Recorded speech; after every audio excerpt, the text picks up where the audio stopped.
மாலை அந்திகளில் மனதின் சந்துகளில் தொலைந்த முகத்தை மனம் தேடுதே.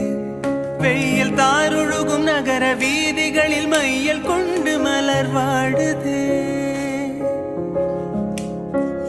மேகம் சிந்தும் இரு துளியின் இடைவெளியில் துருவி துருவி உனை தேடுதே. உடையும் நுரைகளிலும் தொலைந்த காதலியை உருகி உருகி மனம் தேடுதே. அழகிய திருமுகம் ஒரு தரம் பார்த்தால் அமைதியில் நிறைந்திருப்பே. நுனி விரல் கொண்டு ஒரு முறை தீண்டு 100 முறை பிறந்திருப்பே.